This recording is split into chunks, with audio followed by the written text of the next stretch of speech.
Joining us now is Rajeev Chandrasekhar, MOS IT and Skill Development. Thank you, Mr. Chandrasekhar, for speaking to NDTV.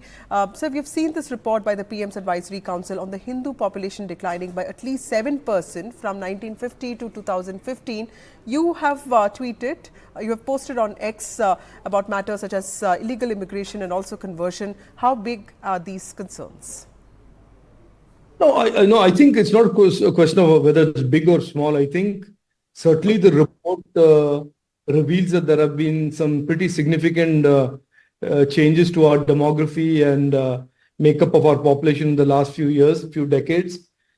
And some questions do arise because the rate of growth of one particular community is obviously higher than many of the other communities. And therefore, some questions do arise from it. I put this out for people to think about and talk about. First question, of course, is how has this happened?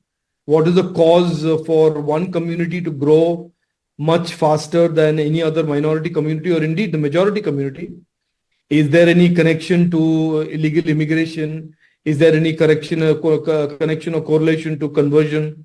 So this is something that I think we should all think about and examine and have maybe some people in the government examine this.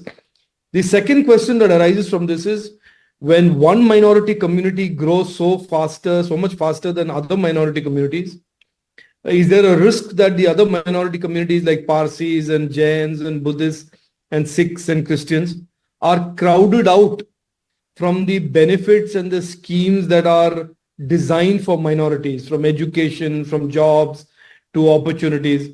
So therefore, there is a legitimate question that needs to be asked. What is the status of the other minority communities which are not growing so fast?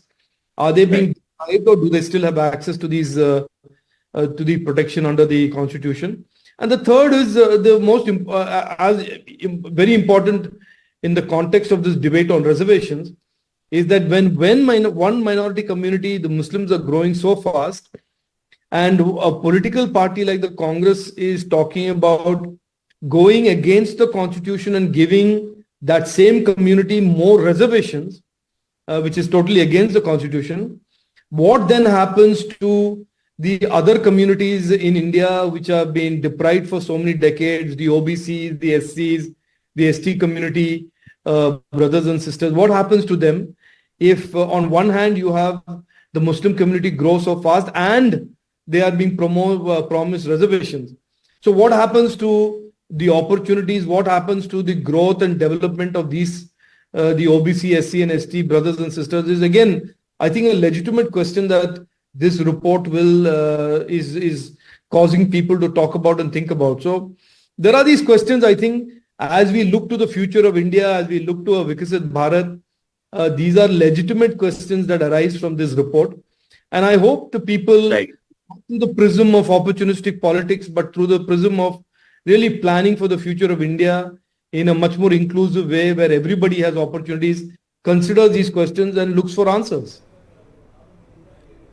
So you come from the state of Kerala and there's always a lot of talk about demography when it comes to Kerala and of course Assam and Bengal. So are there any specific regions in the country where you think this issue is of a larger concern? No, I think I'm not so sure we should make this into some narrow regional thing or something to do with an election. I think these are questions to do with when one community is growing, are we making sure that other communities are also being protected and are looked after? Second is in our haste, in some political parties, haste for vote bank politics, and they are so eager to promise a particular vote bank more and more things. Are they overlooking the legitimate rights and legitimate concern of the OBCs, SCs and STs, whom our founding fathers and the architect of our Constitution, Dr. Ambedkar ji, had talked about for many years? And as you know, for many years they were denied many of their rights. So these are questions that I think we should be examining and talking as we look to the future of India and we look to the future that we are all hopefully building, which is Viksit Bharat.